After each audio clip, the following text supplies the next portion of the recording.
Olá a todos, meu nome é Nicolas Cavarrala e eu faço parte do grupo de terahertz do Instituto de Física da USP. Aqui eu vou compartilhar com vocês alguns detalhes sobre um estudo recente que a gente publicou na revista NPJ 2D Materials and Applications, em colaboração com pesquisadores do Laboratório Nacional de Luz Síncrotron e da Universidade Federal de Lavras. Nosso artigo, intitulado Shaping Terahertz Waves Using Isotropic Shear Molds in van der Waals Mineral, investiga como o mineral natural pode ser utilizado para moldar ondas de terahertz através de vibrações anisotrópicas de suas camadas atômicas. Então, vamos entender um pouquinho melhor sobre esse conceito. Bom, desde a descoberta do grafeno, os chamados materiais de Van der Waals têm sido amplamente estudados, porque eles podem ser esfoliados até a escala atômica, revelando propriedades únicas para a optoeletrônica e fotônica, por exemplo. Existem diversos minerais naturais que possuem essas propriedades. Um excelente exemplo é o clinocloro, um mineral abundante em Minas Gerais que vem sendo extensivamente caracterizado pelo grupo da doutora Ingrid Barcelos, do Laboratório Nacional de Luz Síncrotron. Em nosso trabalho, os cálculos teóricos realizados pelo professor Rafael Longuinhos, da Universidade Federal de Lavras, previram que o clinocloro possui modos de vibração anisotrópicos na faixa do terahertz, associados ao cisalhamento entre suas camadas. Esses cálculos também indicaram que a introdução de impurezas de ferro pode modular a frequência e a anisotropia desses modos, abrindo caminho para aplicações inovadoras em optoeletrônica. Para acessar experimentalmente essas vibrações, ou fônons, utilizamos a espectroscopia de terahertz no domínio do tempo, que é uma técnica que é a especialidade do nosso grupo no IFUSO. A luz terahertz está entre infravermelho e as microondas e interage com materiais de maneira única, permitindo sondar propriedades ópticas e eletrônicas sem necessidade de contatos elétricos. Com essa técnica, iluminamos a amostra com pulso de terahertz e analisamos a transmissão de suas diferentes componentes de frequência, extraindo informações fundamentais de seu índice de refração complexo, além de propriedades dielétricas, como a permissividade e a condutividade. O arranjo experimental utilizado no nosso trabalho está detalhado na minha tese de doutorado, disponível online no sistema aberto de teses da USP. Além disso, outras informações sobre as instalações de nosso grupo podem ser encontradas no site portal.if.usp.br/terahertz.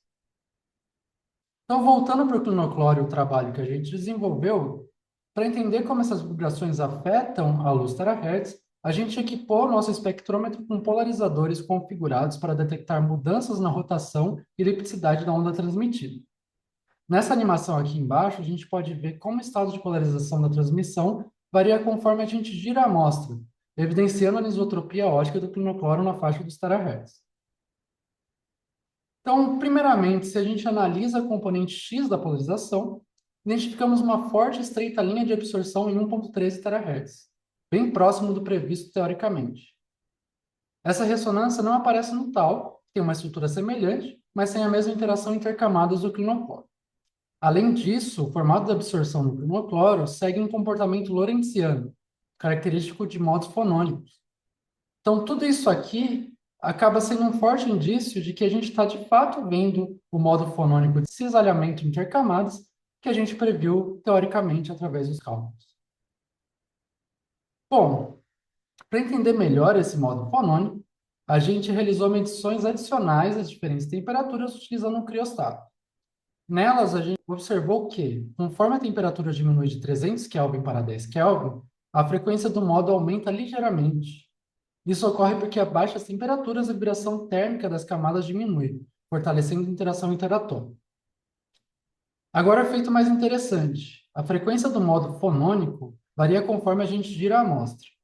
Isso é evidenciado pelo achatamento lateral nos mapas polares do índice de refração complexo, revelando uma anisotropia clara entre os eixos cristalográficos A e B do clinocloro.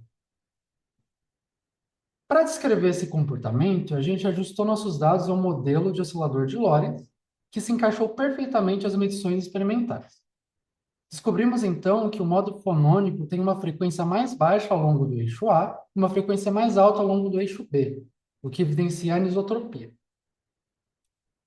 Essa anisotropia na frequência, ela acaba provocando modulações detectáveis no estado de polarização da transmissão.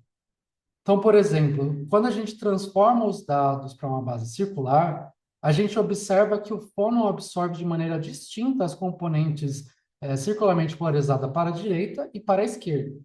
exceto nas direções dos eixos cristalográficos. Dessa forma, a gente utilizou o formalismo de Jones para descrever essas observações, usando uma matriz de transmissão que leva em conta as simetrias de um meio anisotrópico simples. Então, o modelo proposto pelo formalismo de Jones acabou que emula bem o comportamento das absorções de polarização circular pelos fônons, que foi observado experimentalmente. Então, esse é um outro forte indício de que os efeitos de mudança de polarização observados surgem dessa anisotropia fonônica.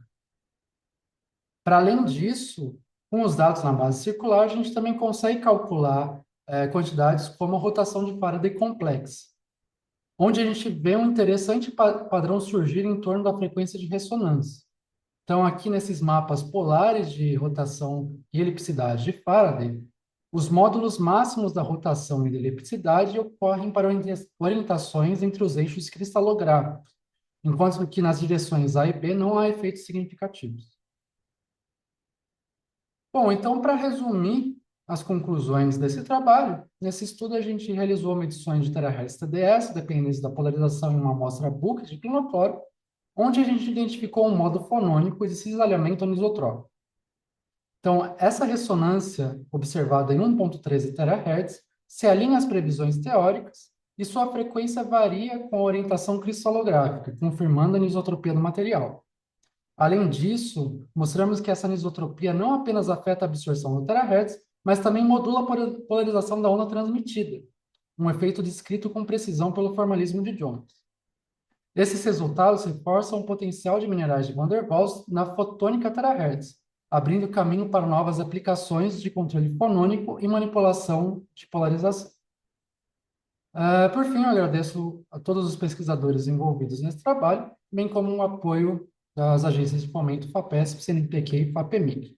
Então, mais detalhes podem ser encontrados, por exemplo, no nosso site portal.if.us.br/terahertz e na publicação em si.